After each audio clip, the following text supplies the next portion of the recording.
ऐसी औलाद ना हो तो अच्छा है। नीरजा जी के बुढ़ापे में उनके हाथ पैर के अलावा बेटे ने भी साथ छोड़ दिया। घर तो उनको इकलौते बेटे ने बड़ा भारी बनवा लिया और माँ बाबूजी को भी गांव से लाकर शहर में अपने साथ रख लिया। पर जब बेटे दीपक की शादी हुई और बच्चे हुए तो वह अपने परिवार की जवाबदारियों में कुछ इस तरह व्यस्त हुआ कि बूढ़े हो चले माँ बाप की ओर से लापरवाह हो चला। पत्नी ने भी जब देखा स्वयं दीपक ही अपने माँ बाबा का ध्यान नहीं रख रहा तो उसने भी उनके प्रति अपनी सेवा भावना से मुंह मोड़ लिया। उसका ज़्यादा समय किटी पार्टियों में गुजरने लगा। बच्चों की कारगुजारियों को देख दीपक के बाबा दुखी होते और अक्सर अपनी पत्नी से कहते, बहुत बड़ी गलती कर दी भगवान हमने गांव से शहर आकर।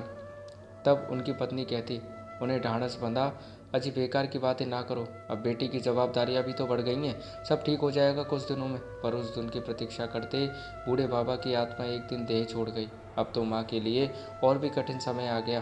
पहले पति से बात कर समय काट लेती, पर अब अकेले क्या करें। एक दिन बेटे दीपक ने उन्हें घर के गैराज में रहने का ठिकाना दिया, यह कहकर कि माँ मेरे बच्चे भी बड़े हो रहे हैं, उनके लिए भी अलग कमरों की व्यवस्था करनी है, पढ़ने के लिए उन्हें एकांत भी चाहिए। तुम्हारा तो ज़्यादा सामान भी नहीं, तुम गैराज वाले कमरे में अच्छे से रह पाओगी, बाहर की दुनिया भी वहाँ से देख ही पाओगी।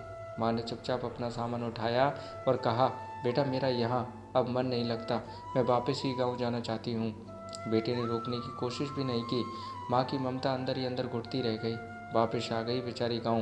बगल में रहने वाला रामचंद्र जी का बेटा रौनक आकर घर की सफाई करवा गया, साथ ही कह भी गया, काकी कोई ज़रूरत हो तो मुझसे कहने में ज़रा भी संकोच ना करना।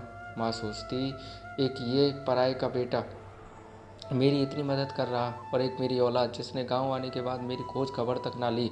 रौनक की पत्नी भी उनके पास आ जाती, कुछ अच्छा पकवान बनाती तो उन्हें भी दे जाती। बहुत खुश थी वे यहाँ, पर अपने बेटे का दुख उन्हें अंदर ही अंदर तोड़े जा रहा था।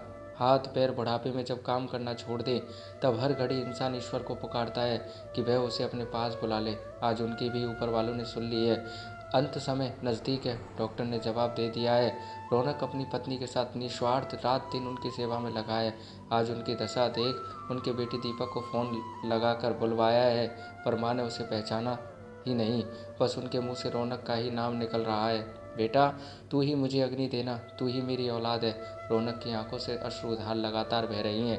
उसके प्रेम स्नेह ने आज उसे इस वृद्धा का बेटा ही निरूपित कर दिया और सगा बेटा अपने कर्मों से अपनी ही माँ से कितना दूर हो गया। दोस्तों क्या आप ही बताइए कमेंट में, क्या इस लड़के का अपनी माँ के साथ ऐसा करना सही था? कमेंट में बताइएगा दोस्तों, और कहानी आपको कैसी लगी ये भी बताइएगा। थैंक यू सो मच दोस्तों।